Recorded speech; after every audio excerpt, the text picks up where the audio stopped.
morning, everybody. As you heard, as a manufacturer, we are traditionally a manufacturer of capital goods in the field of dentistry. However, the last 15 years or so, there has been quite a big drive of digitalization within the field. And what I'm here to do today is to tell you how we, in our product development, have tried to meet the customer expectations and the patient expectations today, but also look a little bit into the future. What do we need to do to be in a full digital workflow? What we have done is, like everybody else here today, we are working a lot with software. And from the software perspective, we have basically created a platform, an ecosystem, and this ecosystem is offering different digital touch points through the patient's journey in the clinic. So in Planmeca's case, it all started many years ago with a software we call Planmeca Romexis. And being a capital equipment manufacturer, it was a software that we created for acquiring and reading X-rays. However, during the last 10 years, this software has been expanding tremendously. So from an imaging software, we have ended up with a big software platform with a modular system with different modules that is supporting the patient's journey through the clinic and supporting the clinician's treatment of the patient. So we come from a background of an imaging software, but this software nowadays, it's much more than just an imaging software. In the software, we create the virtual patient. So the virtual patient is a data fusion of different kind of diagnostic images. It could be 2D photographs, it could be 3D photographs, it could be 2D X-rays, 3D X-rays, digital impressions, TMJ movement analysis, and so on. And depending on what kind of treatment you need to give this particular patient, you will pick and mix the different aspects of the virtual patient into a whole, and then based on that, the clinician can start the next step within the software, and the next step is the treatment plan based on the virtual patient. And of course, in that situation, you can come up with many different alternative treatment plans and discuss with the patient which one you want to move forward with. Then, at some stage, when you have a virtual treatment plan that is accepted, you of course need to move forward, and you cannot give a virtual treatment to the patient. So in that situation, you have to make the treatment plan into reality. And in many cases, in a digital workflow, this means that you have to produce some kind of help, some kind of aids to be used either to go into the mouth of the patient during the treatment or something that is left in the mouth of the patient after the treatment. So that's why we have the CAD/CAM module in our software to go from a virtual plan to a physical reality, either through milling or 3D printing to realize the plan that you have been working with. And of course, very importantly as well, the software needs to be a communications platform working against open standards. Because when we are talking about complex cases, it's not always a case where we have all the stakeholders in one building. You need to be able to communicate with specialists in many different corners of the world, and the software has to enable that kind of communication. What we're going to do is this kind of virtual treatment, we're going to look at one typical example, which would be an implantology workflow. And of course, we need certain aspects of the virtual patient for this to be realized. If we would be looking at orthodontics or surgery or something else, we would need other aspects. But before we look at this one concrete example, we could of course ask ourselves, what are the benefits for the dentist and the benefits for the patient when it comes to a digital workflow? So why is digital dentistry becoming so interesting at this stage? And the first quite obvious reason is there is a need for speed.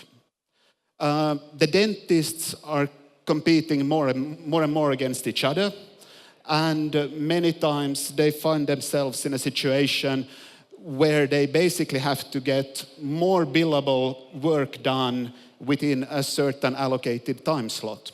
So they need to get more patients in the chair during the 1 hour so that they can bill for more work being done.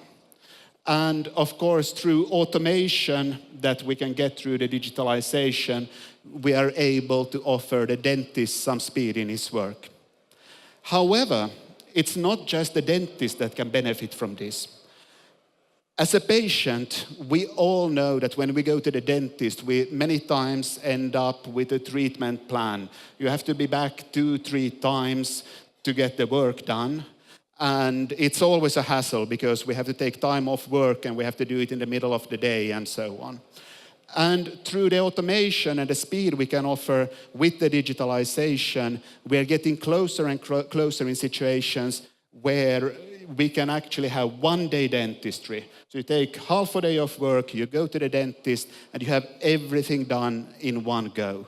So it's a good benefit both for dentist and patient. The other benefit is, of course, the precision. Dentistry has used to be a craft. And like in any craft, you have good craftsmen and bad craftsmen. And it's very hard as a patient to know what kind of treatment you're getting. But in a digitalized world, we of course get measurable precision, and that way we can know the level of treatment that we are receiving. A third benefit is the predictability of the treatment outcome.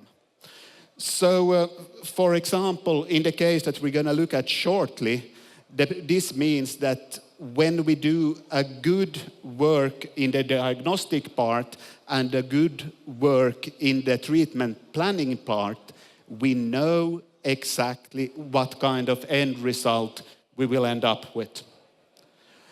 The fourth aspect is the safety aspect. And this goes hand in hand with the predictability and the precision. So in the case we're looking at, we're going to be physically manufacturing an implant guide. So a drill guide that ensures that we are fulfilling the digital plan that we had in the actual surgery. And this gives us reliability in the treatment outcome. This gives us a level of safety. And the last aspect that's offered by digital dentistry is the traceability. So we more and more want to know what was done to the patient, who did it, what instrument, how did the patient behave during the treatment, and so on. And all of this can, of course, be tracked in a digital system. So let's look at the implantology case. And in a digital implantology case, this is what we could start with. So we start with 2D photography-based smile design. This is about communicating with the patient. This patient comes in, there's obviously one tooth missing. So we take a photograph and we control the patient expectations. She wants to have a new tooth. All right, we establish this is the outcome that we want to achieve. How do we then achieve that outcome? Well, we obviously have to manufacture a new tooth for her, but the tooth needs a root as well. So we need to place an implant first which will become the new root. And then on top of that implant, we're going to manufacture the tooth. So now the patient understands the journey she has to go through. But we have already started the digital design as well, because we just gave the computer the measurement of the tooth that we will be manufacturing. So once we have the patient's acceptance for the treatment ahead, we can start building the virtual patient to do the more precise diagnostics. And in this case, we start with a digital impression. Many of you have probably had a physical impression taken. So you get this goo in your mouth, you gag, it hardens, you feel like somebody's yanking out all your teeth when it comes out of the mouth. Nowadays, we can do this all digitally. So a small camera goes into the mouth of the patient and we build a 3D model of the clinical situation. So we obviously see the gap where the tooth is missing. That's more information what we need to manufacture and get into the mouth of the patient. And we get very good information about, in addition to the teeth, also the intraoral soft tissue. And for a dentist, that's very important because you want the end result to be beautiful, so you need the intraoral soft tissue to create what's called a nice emergence profile, meaning you need the border where the tooth stands up in the mouth to look natural. What we are missing in this case, though, is we don't have any information where the root is going. So where do we place the implant? Where do we put the screw? To get that information, it needs to go into the bone. We cannot get the information with the optical scan. So we perform the next step of the virtualization of the patient. We stand her in an X-ray machine and we do a 3D scan of the area where the implant needs to go. So in the 3D scanner, we use a video-based system on the patient, so we can freely select what's called a field of view. We can adjust the size of the field of view. We can relocate it to the stage, to the area that we want to expose. And of course, we want to keep it as small as possible to limit patient radiation. And in 15 seconds, we get full three-dimensional information of the hard tissue in the mouth of the patient. So we do see the crowns here, but if there's amalgam, it's not reliable information. We don't see the intraoral soft tissue here. And remember, that was important for the emergence profile. But we get full information of the bone. So we see the cortical bone, the trabecular structure. We have the information needed to safely place an implant. And with the 2 scans we did, we now have full clinical information for this case. We don't need 3D photography. We don't need movement of the condyles or anything like that. We are ready to let the computer build the virtual patient for this case. So we combine in the software 3 different things. We have the X-ray, we have the intraoral scan, and we have the computer-generated new tooth. And when we pull all of these together, we know the clinical situation very, very well. So actually, now we have the virtual patient, we are ready to move over to the treatment planning. And to do that, we go into the implant library and we pull up 3D models of the implants we have available. And now we can verify the position of the implant against the X-rays bone structures. And we can also verify the angulation against the crown. Furthermore, below the implant, you can see a small red object. And this is our first step towards actually realizing this plan. So this small red object is what's called a sleeve.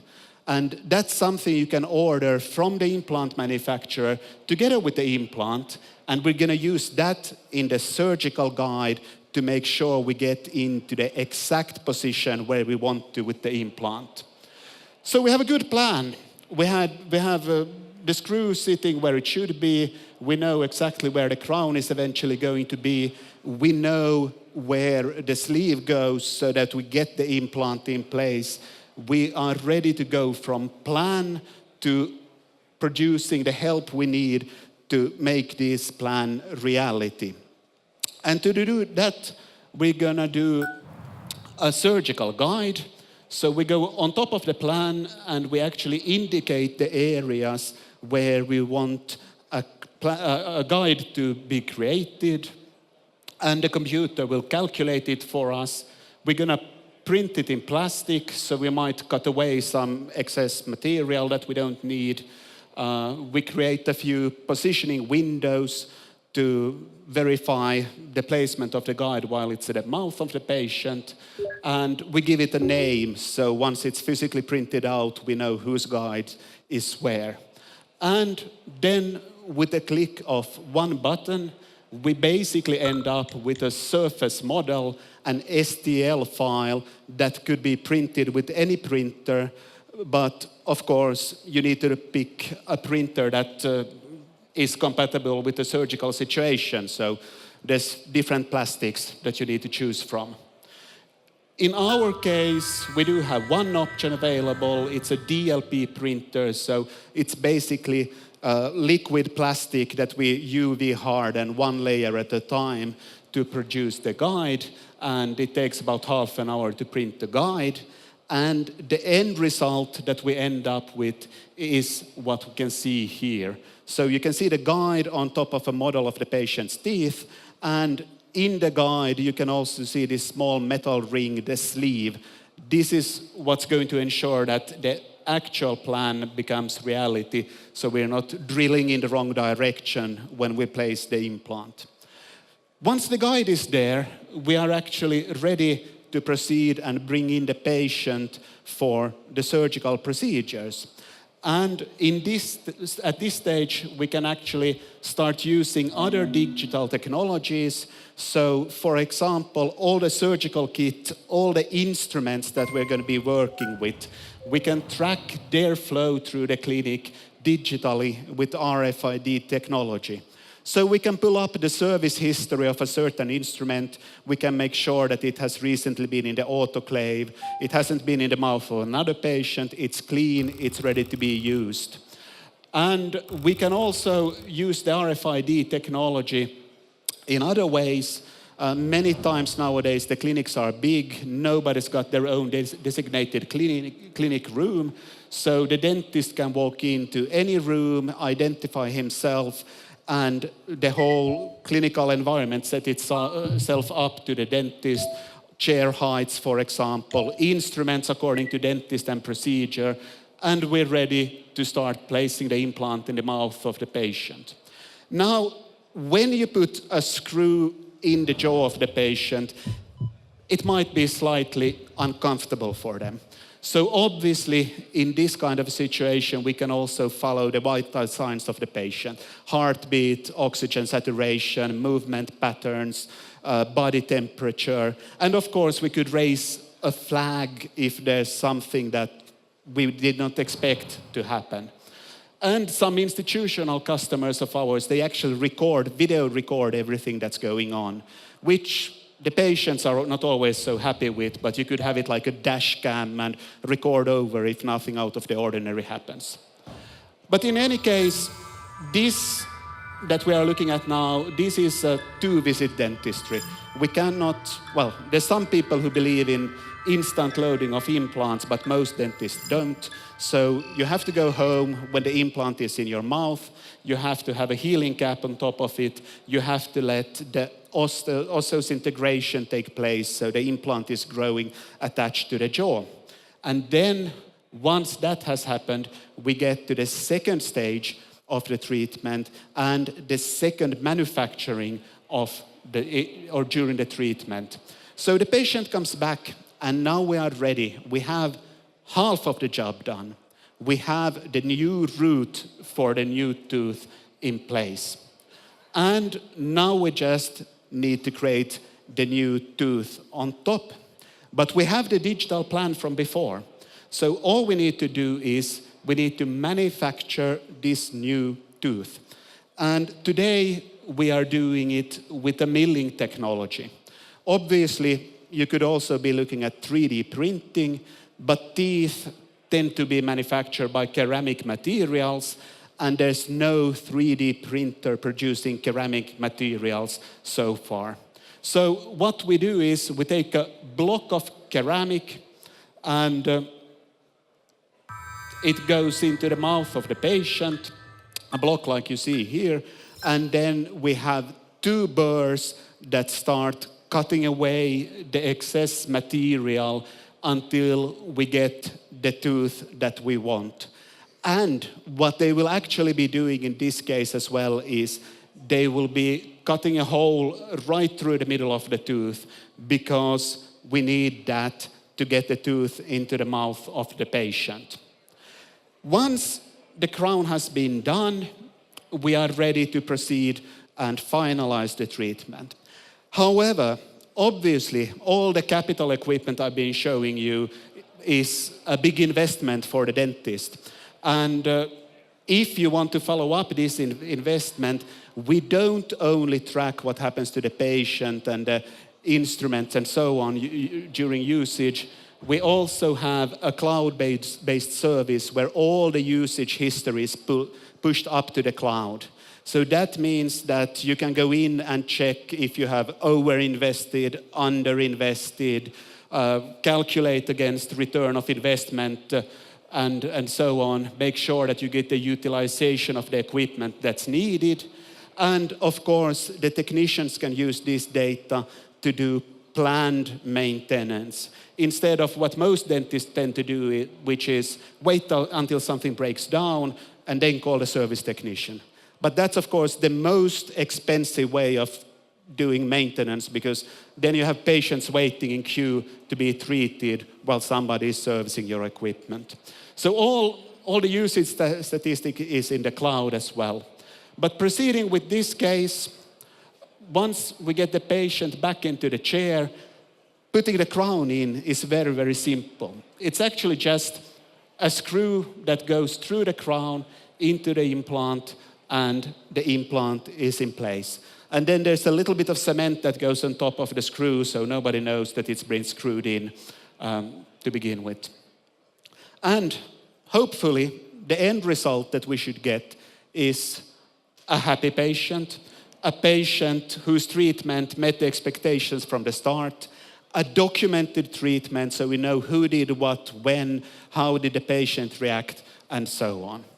And for us, it's very important that all of this has been running through the one software. So what we stress when we talk to our customers is that we have gone from a stage when we were just manufacturing capital equipment. We still do, but when we show our product range, we draw this heart and we put the software in the middle, because that's where you get the integration, that's where you get the communication, that's where you get the virtual patient, the treatment planning, and everything that surrounds it. So the software nowadays is really the heart of everything that goes on in the dental practice. Thank you.